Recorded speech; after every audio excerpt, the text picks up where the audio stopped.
नाज़रीन अस्सलाम वालेकुम, आदाब, good evening. The local journalist में आप सबों का खैर मकदम है। मैं हूं आपका होस्ट मोहम्मद इकबाल हबीब और आप देख रहे हैं TLJ लीगल अवेयरनेस। आज हमारे साथ स्टूडियो पर मौजूद है हमारे मेहमान मोहम्मद अम्मार ज़की साहब, जो कि एडवोकेट हैं कैलकाटा हाई कोर्ट के। आइए आज का जो हमारा टॉपिक है, how to lodge an FIR किस तरीके से दर्ज करा सकते हैं, कोई भी एक कॉमन इंसान, आम इंसान किस तरीके से FIR दर्ज करवाए। आइए इस सिलसिले में हमें अम्मार ज़की साहब आपको बताएंगे।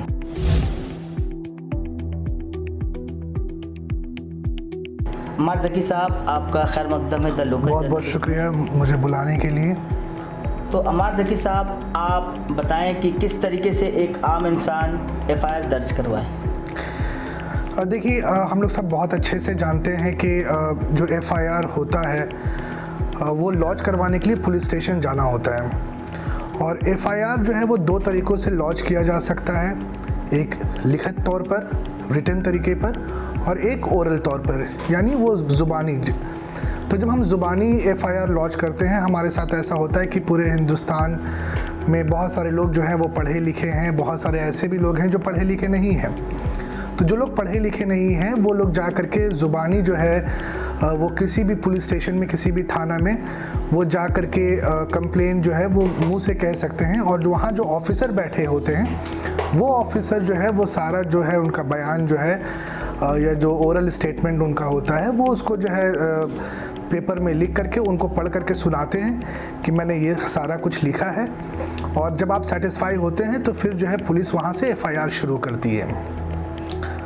तो सबसे पहले हम आ जाते हैं कि जो अगर हम लिखित तौर पर जब FIR लिखते हैं तो उसमें क्या क्या चीज़ें जो है वो सबसे ज़्यादा ज़रूरी होती है। मैं आपको इंटरप्ट कर रहा हूँ। सबसे पहले कौन सी ज़बान पर FIR लिखाना होगा? कुछ ऐसा मैंडेटरी है कि एक पर्टिकुलर लैंग्वेज पर ही लिखाना होता है? देखिए, ज़्यादातर हमारे यहाँ अंग्रेज़ी या बंगला चलता है। मगरबी बंगाल की मैं अगर बात करूँ तो अंग्रेज़ी और बंगला जो है ज़्यादा चलता है। अगर हम उर्दू में लिख करके देते हैं तो ऐसे बहुत सारे कम ऑफिसर्स होते हैं जो उर्दू जानते हैं। और दूसरी बात ये है कि वो जो लेटर ऑफ कंप्लेन होता है कि वो जजेस के पास भी जाता है, वो जो PP होते हैं, पब्लिक प्रोसिक्यूटर्स होते हैं, उनके पास भी जाता है। तो ऐसा बहुत कम होता है कि लोग जो है उर्दू से जो है ताल्लुक़ उतना ज़्यादा रखते हैं, तो वो लोग उर्दू नहीं पढ़ पाते हैं। तो हमें कोशिश करनी चाहिए कि अगर हम अंग्रेज़ी जानते हो तो अंग्रेज़ी में FIR लिखें, या फिर बंगला अगर जानते हो तो बंगला में FIR दर्ज करें। अगर हम मगरबी बंगाल की बात करें तो दूसरे स्टेट में बात करते हैं तो वहाँ जो है इंग्लिश तो हर ही जगह है, और वहाँ का जो रीजनल लैंग्वेज है, अगर हम बिहार की बात करें तो हिंदी हो गया, उत्तर प्रदेश की बात करें तो हिंदी हो गया, पंजाब की बात करें तो पंजाबी हो गया, उड़ीसा की बात करें तो उड़िया हो गया। तो जिस स्टेट में भी हम हैं वहाँ की जो रीजनल लैंग्वेज है, हम उस लैंग्वेज में भी जो है FIR का कंटेंट लिख सकते हैं। तो क्या क्या वो नॉर्म्स, वो सिस्टम बताएं थोड़ा, जिस तरीके से FIR में ज़रूरत होती है लिखने की। बिल्कुल। देखिए, सबसे पहले तो मैं बताऊं कि FIR लिखना जो है उसका जो फॉर्मेट है वो बहुत सिंपल सा फॉर्मेट है। स्कूल में हम तमाम लोगों ने अंग्रेज़ी के क्लास में लेटर लिखना सीखा ही है, तो बिल्कुल उसी अंदाज में जो है हम चिट्ठी लिखते हैं। सबसे पहले हमें ये कोशिश करनी चाहिए कि जो दाहिने तरफ ऊपर का हिस्सा जो है वो दाहिने तरफ जो शिकायत जो इंसान लॉज कर रहा है, जो कंप्लेनेंट है, वो अपना नाम लिखे जी, और पास में जो है उसका उम्र जो है वो उम्र लिखे, वो कि वो कितनी उम्र का है। उसके बाद जो है उसके वालिद का नाम, अगर कोई औरत कंप्लेन लिख रही है, शादीशुदा औरत कंप्लेन लिख रही है, तो वो अपने शौहर का नाम लिखे कि वाइफ ऑफ। उसके बाद जो है उनका जो पता है वो अपना पता लिखें। पता में एक चीज़ और ज़रूरी है कि जो थाना, जिस थाने में वो रहते हैं, जो पता जिस थाने का पड़ता है, जो हाँ, वो थाना जो है वो ज़रूर लिखें। और इसके अलावा जो है अपना मोबाइल नंबर भी, अगर आपके पास मोबाइल यूज़ करते हैं तो मोबाइल नंबर ज़रूर आप दें, ताकि पुलिस को कांटेक्ट करने में आपको आसानी हो। और एक चीज़ जो सबसे ज़्यादा इम्पोर्टेंट वहाँ पर ये होता है कि जिस तारीख पे आप कंप्लेन लॉन्च कर रहे हैं वो तारीख भी आप ज़रूर से ज़रूर लिखें। उसके बाद हम चिट्ठी किसे एड्रेस करते हैं, चिट्ठी हम किस को लिखते हैं, तो जनरली जो ऑफिसर इंचार्ज होते हैं जिस पर्टिकुलर पुलिस स्टेशन में हम कंप्लेन कर रहे हैं, उस ऑफिसर इंचार्ज को हम एड्रेस करते हैं। जैसे to the officer in charge of XYZ police station. हाँ, जो भी पुलिस स्टेशन है, मान लीजिए अगर इकबालपुर पुलिस स्टेशन है या फिर बेनियापुकुर पुलिस स्टेशन है या हेस्टिंग्स पुलिस स्टेशन है या भवानीपुर पुलिस स्टेशन है, तो हम उसको वैसे ही लिखेंगे, टू द ऑफिसर इंचार्ज, वो पुलिस स्टेशन का नाम, और अगर हम एड्रेस जानते हो तो एड्रेस लिख दें, वरना कोलकाता, क्योंकि police station itself is enough के वो चीज़ हो जाए। उसके बाद जो है हमें FIR में जो चीज़ें जो है सबसे इम्पॉर्टेंट है वो होती है जुरिस्डिक्शन, कि हम FIR कौन से पुलिस स्टेशन में जा कर के लॉन्च करें। तो देखिए, अक्सर ये होता है कि जिस थाने के जुरिस्डिक्शन में वो इंसिडेंट होता है, जो क्रिमिनल इंसिडेंट है वो इंसिडेंट होता है, तो हमें जा कर के उसी थाने में FIR लॉन्च करनी चाहिए। अब मान लीजिए, मैं एक एग्जांपल दे करके देता हूँ कि मैं भवानीपुर के इलाके में हूँ जी, और वहाँ पर किसी के साथ जो है कोई मुझे पीट करके चला जाता है, ठीक है, तो मुझे भवानीपुर पुलिस स्टेशन में जा कर के ही कंप्लेन करना है। या मेरी कोई सामान है, मेरा वो सामान जो है भवानीपुर थाने के जुरिस्डिक्शन के अंदर वो चोरी हो जा रहा है, तो हमें जो है भवानीपुर थाना ही में जा कर के FIR लॉन्च करना चाहिए। अच्छा, कई बार ऐसा होता है कि वो कंटिन्यूअस जुरिस्डिक्शन, हम लोग क्रिमिनल लॉ में कहते हैं उसको कंटिन्यूअस जुरिस्डिक्शन। मान लीजिए आपका सामान जो है वो कलकत्ते में चोरी हो रहा है, भवानीपुर पुलिस स्टेशन का जुरिस्डिक्शन में, उसके बाद वो इंसान जो है उसे लेकर के भागता है और वो लेकर के आ जाता है सपोज पार्क सर्कल जोन, हाँ, ये मान लीजिए, हाँ, सॉल्ट लेक में चला जाता है, विधान नगर पुलिस स्टेशन में चला जाता है, तो हम भवानीपुर में भी FIR लॉन्च कर सकते हैं, हम वहाँ पर भी लॉन्च कर सकते हैं, सॉल्ट लेक में भी लॉन्च कर सकते हैं, तो मेरे दोनों जगह जुरिस्डिक्शन क्रिएट हो जा रहा है जी। वैसे ही मान लीजिए अगर कोई आदमी जो है यहाँ से सामान लिया, वो ले जा कर के सॉल्ट लेक में रखता है और फिर सॉल्ट लेक से वो बेचता है, जिस इंसान को बेचता है वो ले करके आ जाता है सपोज बेनियापुकुर के जुरिस्डिक्शन में, तो हमारा तीनों जगह जुरिस्डिक्शन हो जाता है। हम तीनों में से किसी भी जगह जो है FIR को लॉन्च कर सकते हैं। अब हम आ जाते हैं कि FIR जब हम लिखते हैं तो उसमें क्या क्या चीज़ें जो है वो ज़रूरी होती है।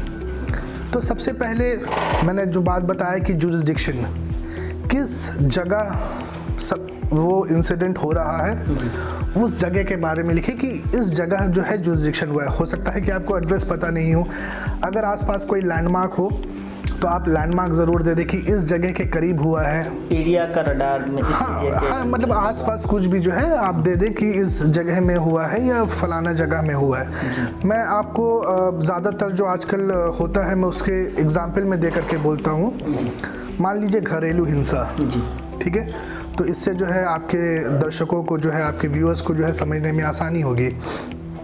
एक लड़की है, वो लड़की रहने वाली है इकबालपुर की, एक एज एग्जांपल मैं एक एग्जांपल दे रहा हूँ जी हाँ। वो लड़की का मायका जो है वो इकबालपुर के इलाके में है। अच्छा। और उसकी शादी होती है सपोज मटिया ब्रुज में होती है, गार्डन रिच के इलाके में। तो अगर उसके जो है ससुराल वाले उसके ऊपर टॉर्चर करते हैं तो वो लड़की जो है इकबालपुर थाने में भी FIR लॉन्च करवा सकती है, वो चाहे तो गार्डन रिच में भी लॉन्च करवा सकती है।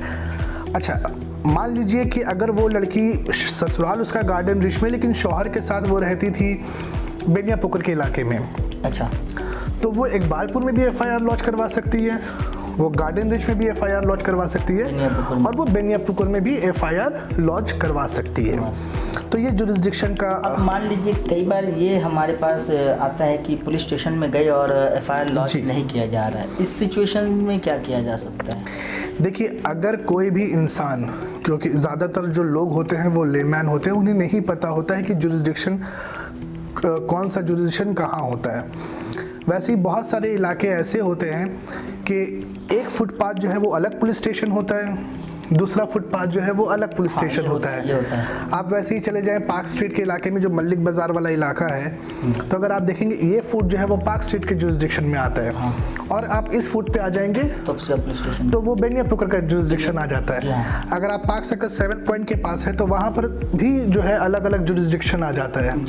वहाँ पर कराया भी आ जाता है, वहाँ पर बेनिया पुकुर भी आ जाता है। आप ज़रा सा इस तरफ आएंगे तो वहाँ पर तोपसिया का भी जुरिसडिक्शन पड़ जाता है। जी जी जी, है ना कि अंचल पर 3-4 पुलिस स्टेशन का। अब कई बार ऐसा होता है कि मान लीजिए तोपसिया पुलिस स्टेशन के सामने कोई घटना हो रहा है, तो ज़रूरी नहीं है कि वो अगर पुलिस स्टेशन के सामने हो रहा है तो वही जुरिसडिक्शन हो। अच्छा। क्योंकि तोपसिया पुलिस स्टेशन खुद जो है वो बेनिया पुकुर के जुरिसडिक्शन में आता है, सॉरी कराया के जुरिसडिक्शन में आता है। अच्छा अच्छा, ठीक है। तो मान लीजिए अगर तोपसिया पुलिस स्टेशन के अंदर 2 ऑफिसर के बीच में अगर मारपीट हो जाती है तो उन्हें कराया पुलिस स्टेशन जाना पड़ेगा एफआईआर लॉन्च करवाने के लिए। लेकिन आपका सवाल जो है बहुत अहम सवाल है, और ज़्यादातर जो है लोगों को ये प्रॉब्लम फेस करने को मिलता है कि वो जब पुलिस स्टेशन जाते हैं तो वहाँ पर जो है ऑफिसर बोलता है कि भाई ये हमारे जुरिसडिक्शन में नहीं हुआ है, ये आप फलाना जुरिसडिक्शन में हुआ तो आप वहाँ चले जाएं। देखिए जो नॉर्म्स है वहाँ पर ये कहा गया है कि आप अपने करीबी पुलिस स्टेशन में आप जा कर के लॉन्च कर दें। अगर पुलिस आपको जुरिसडिक्शन नहीं पता है कि किस जुरिसडिक्शन में हुआ है तो ये पुलिस की जिम्मेदारी है कि वो वहाँ पर 0 एफआईआर आपका वो कंप्लेन लिखें और फिर वो लेटर को जिस जुरिसडिक्शन में वो इंसिडेंट हो रहा है वहाँ पर वो फॉरवर्ड करें जी, और वहाँ से एफआईआर शुरू होता है जी। ठीक है। अब जो मैं कंटेंट की बात कर रहा था तो मैं वापस से कंटेंट वाली बात में आ जाता हूँ कि किस तारीख में वो इंसिडेंट हुआ है। ठीक है। अच्छा, कई बार ऐसा होता है कि वो सिर्फ एक रोज़ वो इंसिडेंट नहीं होता है, काफ़ी दिनों तक वो चलता है। फिर मैं एग्जांपल ले रहा हूँ घरेलू हिंसा का, डोमेस्टिक वायलेंस का। एक लड़की मान लीजिए शादी करके नए नए अपने ससुराल में गई और पहले ही दिन जो है उसकी सास या ससुर वाले जो है उसके जो जेवरात है जो उसके माँ बाप ने दिया था वो जेवरात को वो खुद के पास रख लेते हैं। ठीक है। वहाँ से जो है क्रिमिनल ऑफेंस शुरू हो गया, इसे कहते हैं क्रिमिनल ब्रीच ऑफ ट्रस्ट। उसके बाद मान लीजिए उसके साथ टॉर्चर शुरू हो रहा है। तो हमारे मुआशरे में देखा गया है कि हमेशा इंटरप्ट कर रहा हूँ, जैसा कि बता रहे हैं कि शादी के दिन जब वो दुल्हन आती है और उसकी जो जेवरात हैं ससुराल वाले अगर वो ले लेते हैं तो वहाँ से वो क्रिमिनल ऑफेंस स्टार्ट हो जाती है जी। वो क्रिमिनल ब्रीच ऑफ ट्रस्ट है। अगर वो उसको ले करके सेल्फ यूटिलाइजेशन में रख लेते हैं जी, ठीक है, तो वो एक क्रिमिनल ऑफेंस है। ठीक है। अगर सिक्योरिटी के तौर पर रख रहे कि चलो भाई हम रख रहे हैं कि हिफाजत रहे, वो अलग इशू है। लेकिन अगर वो अपनी यूटिलाइजेशन के लिए रख ले रहे हैं, उससे छीन ले रहे हैं, तो वहाँ वो क्रिमिनल ऑफेंस शुरू हो जाता है। लेकिन लड़की जो है फ़ौरन जो है वो एफआईआर नहीं दर्ज करती है। हाँ, तो उसके बाद हम देखें कि मतलब अगले रोज़ से फिर लड़की के ऊपर टॉर्चर शुरू होता है, तब भी वो जो है कंप्लेन नहीं करती है। कई बार ऐसा होता है कि लड़की जो है माँ बाप से भी छुपाती है कि माँ बाप परेशान होंगे, लेकिन वो जो है कंटिन्यूअस होता जाता है। फिर उसके बाद ऐसा होता है कि लड़की से कहा जाता है कि जाओ अपने मायके से पैसे लेकर के आओ, वो भी एक टॉर्चर होता है उसके ऊपर। तो ये काफ़ी दिनों तक चलता है, लेकिन लड़की जो है चुप से वो खामोश होकर के सहती रहती है। तो एक वक्त आता है कि वो कहती कि नहीं अब मुझे और नहीं सहना है, मैंने पूरी कोशिश की कि घर जो है वो बसा रहे, लेकिन अब नहीं लगता है कि वो घर बसे। तो उस वक्त भी वो जा कर के एफआईआर लॉन्च कर सकती है और बता सकती है जितना इंसिडेंट शादी के बाद से उसके साथ हुआ है वो सारा बात बता सकती है, और वो रीज़न दे सकती है कि इतना डिले एफआईआर करने में क्यों हुआ। अब जैसे ये मैंने आपको एक एग्जांपल दिया, तो इसमें एक रीज़न ये हो जाता है कि लड़की चाह रही थी कि घर जो है वो टूटे नहीं, क्योंकि अगर थाना पुलिस होता है, पुलिस स्टेशन में मामला जाता है, कोर्ट में मामला जाता है, तो ज़्यादातर हम लोगों ने देखा है कि वो घर जो है और नहीं बस पाता है। तो हमेशा जो है एफआईआर हम लोगों को जैसे ही इंसिडेंट हो उसके जितने जल्द से जल्द हो हमें एफआईआर लॉन्च कर देना चाहिए। लेकिन अगर डिले होता है तो हमें वो रीज़न ऑफ डिले भी देनी चाहिए। कई बार ऐसा होता है, देखिए कहीं मर्डर हो गया लेकिन एफआईआर जो है वो 2 रोज़ के बाद लॉन्च हो रहा है या 3 रोज़ के बाद लॉन्च हो रहा है, तो हमें तो एफआईआर जल्द से जल्द जा करके करवाना चाहिए था। लेकिन वहाँ हम लेटर ऑफ कंप्लेंट में रीज़न दे सकते हैं कि वो रीज़न क्या है जिस वजह से देर हुआ है।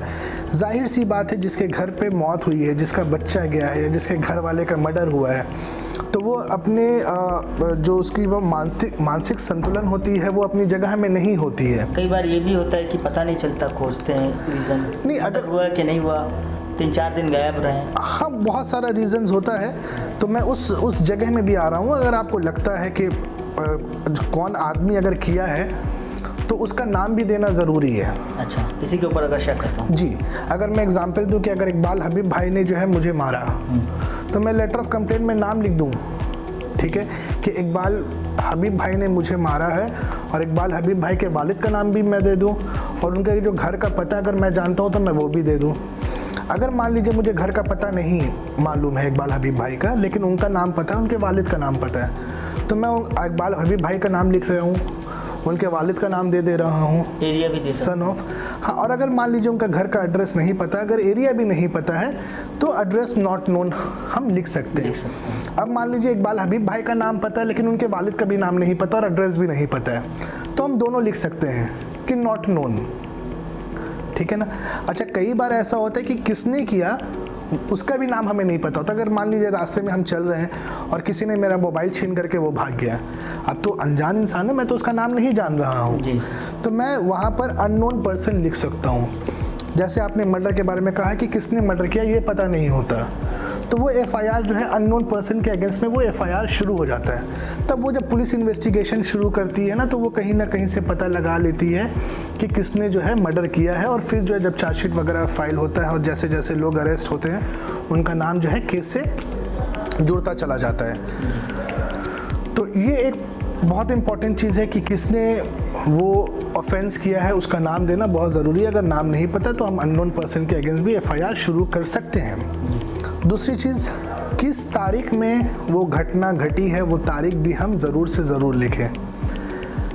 दूसरी चीज़ ये है कि अगर मान लीजिए कोई ऑफेंस हो रहा है तो वो किस वक्त हो रहा है, तो उससे भी जो है ना पुलिस को बहुत हेल्प मिलता है। मान लीजिए रास्ते में, अगर फिर मैं वो चेन वाली एग्जांपल ले रहा हूँ या मोबाइल वाला एग्जांपल ले रहा हूँ कि रास्ते में कोई आपका चेन छीन करके भाग गया या मोबाइल छीन करके भाग गया, तो आप वो तारीख बता दें पुलिस को अपने लेटर ऑफ कंप्लेंट में कि इस तारीख में हुआ है।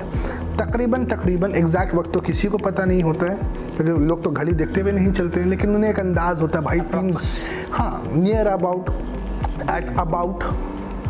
3 बजे या 4 बजे या 3:30 बजे, जो भी उनको एक अंदाज़ लगता है कि इस वक्त हुआ है, तो वो चिट्ठी में वो डाल दें, क्योंकि कौन किया है वो तो उनको पता नहीं है। पुलिस क्या करती है, इन्वेस्टिगेशन कहाँ से शुरू करती है, वो जाती है वहाँ का सीसीटीवी कैमरा वगैरह जो होता है वो कैमरा वगैरह चेक करती है।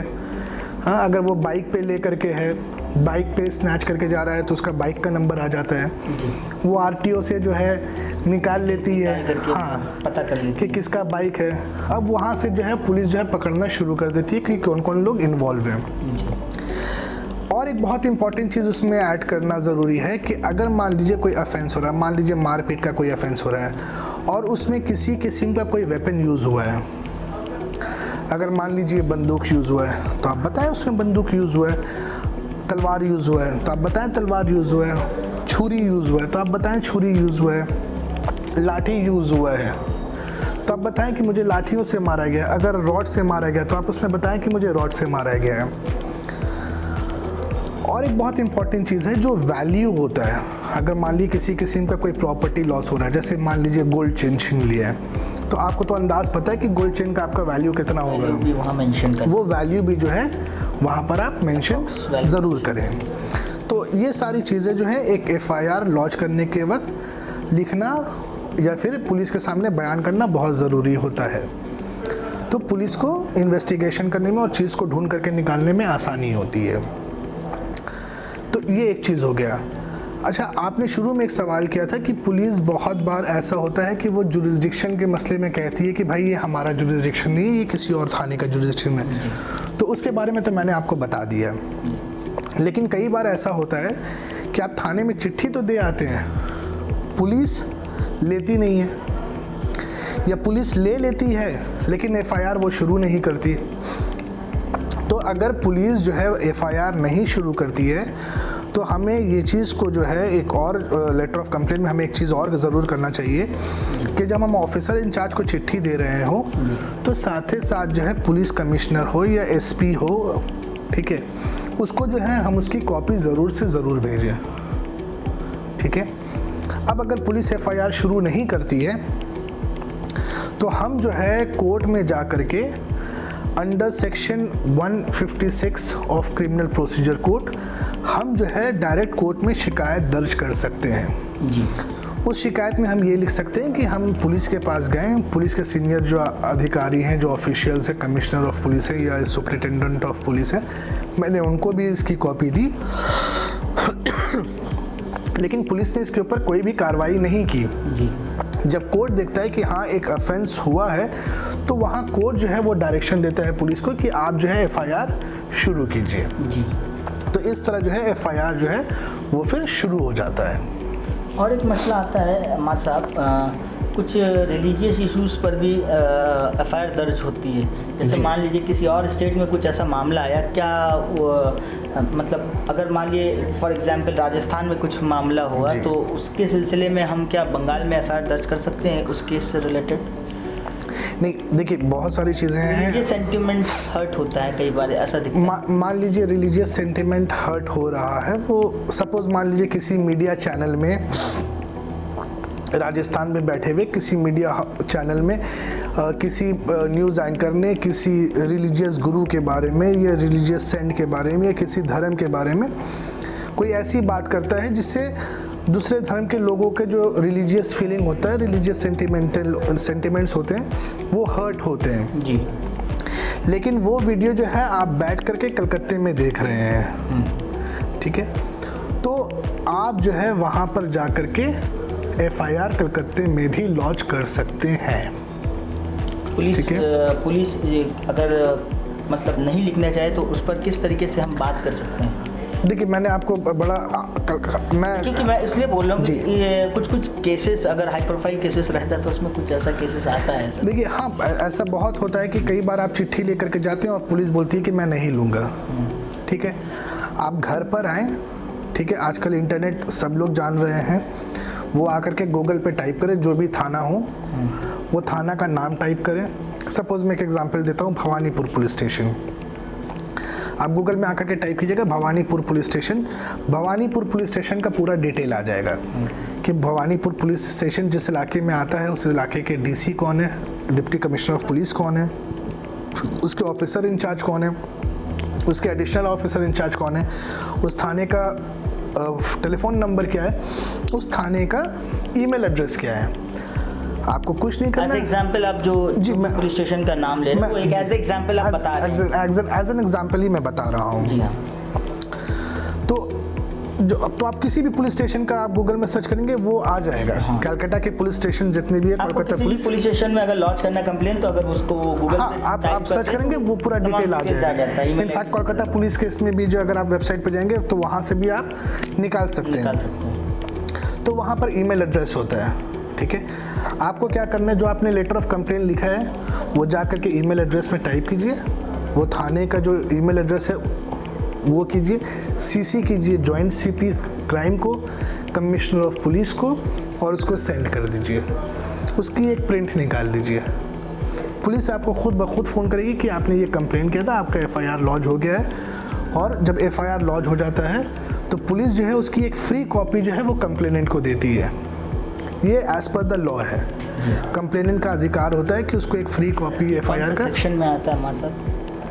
कौन सा सेक्शन क्या रहता है ये आप जो बता रहे हैं अधिकार है, ये किसी सेक्शन के तहत आती है? This is the right. अच्छा, दिस इज योर राइट, ठीक है, दिस इज योर राइट। तो वो पुलिस देती ही देती है। और सेक्शंस तो डिपेंड करता है कि एक ऑफेंस कौन सा ऑफेंस हो रहा है। तो जो भी ऑफेंस हो रहा है पुलिस देखती है, वो लेटर ऑफ कंप्लेंट देखती है कि क्या क्या उस पर लिखा है, ठीक है। तो वो जा कर के उसके हिसाब से वो सेक्शंस डालती है। अब जो भी आपके साथ घटना हुआ है तो ये ज़रूर आप पूरा घटना जो है वो डिटेल में लिखें, जो कुछ भी हुआ है, ठीक है। तो उस घटने में जो जो चीज़ हुआ है वो सारा कुछ आ जाएगा।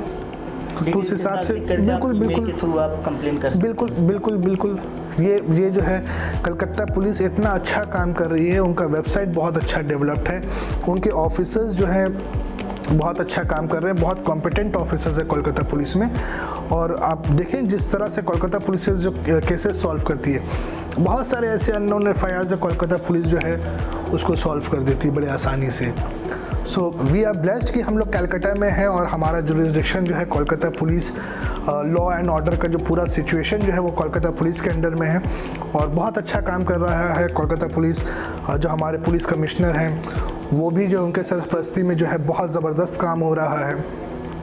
और ऐसा नहीं है पुलिस जो है सिर्फ लॉ एंड ऑर्डर का काम कर रही है, वो अपने एक कदम आगे जा करके जो है वो काफ़ी सोशल वर्क का भी काम कर रही है। कोरोना के ज़माने में बहुत काम किया है कोलकाता पुलिस ने, काफ़ी सारे उसके ऑफिसर्स भी जो है अपनी जान की परवाह ना करते हुए भी उन लोगों ने काम किया है। बिल्कुल बिल्कुल बिल्कुल जी। तो बहुत बहुत शुक्रिया अमार साहब हमारे साथ जुड़ने के लिए और अपने जो कीमती और ख़ास मशवरा हमारे आवाम को, हमारे ऑडियंस को बताने के लिए। तो नाज़रीन, आप इस वक्त सुन रहे थे मोहम्मद अम्मार ज़की साहब जो कि कलकत्ता हाई कोर्ट के एडवोकेट हैं। उन्होंने अपने तजुर्बा और अपने एक्सपीरियंस का इस्तेमाल करते हुए आप हज़रात को बताने की कोशिश की कि किस तरीके से आप एफआईआर दर्ज कर सकते हैं। कई सारे केसेस है, आप वीडियोज़ अगर पूरा देखेंगे तो आपको पता चलेगा कि कितने अलग अलग डिफरेंट केसेस में किस तरीके से आप एफआईआर लॉन्च कर सकते हैं। द लोकल जर्नलिस्ट की ये कोशिश रहती है कि वो ये छोटी छोटी इश्यूज़ जो है, इस तरीके की बुनियादी इश्यूज़ को आप तक लाए, पब्लिक डोमेन पर लाती है और जो भी रिप्रेजेंटेटिव हैं और उनसे बात करती हैं तमाम लोगों से और इश्यूज़ को सॉल्व करने की कोशिश करती है और आपको एक इन्फॉर्मेशन प्रोवाइड करने की कोशिश करती है। तो अगर आपको हमारा काम पसंद आए तो आप हमारे चैनल को लाइक करें, फेसबुक पर जाकर, यूट्यूब पर जाकर सब्सक्राइब करें, ट्विटर और इंस्टाग्राम पर फॉलो करें और अगर आपको ये वीडियो पसंद आता है तो आप ज़रूर ज़्यादा से ज़्यादा शेयर करें ताकि और लोगों तक ये इन्फॉर्मेशन पहुँचे। तो अब आप हमें दें इजाज़त, हम फिर लौटेंगे दोबारा किसी टॉपिक के साथ। तब तक के लिए दें इजाज़त। मैं मोहम्मद इकबाल हबीब, द लोकल जर्नलिस्ट से बहुत बहुत शुक्रिया। Subscribe now and press the bell icon. Never miss an update.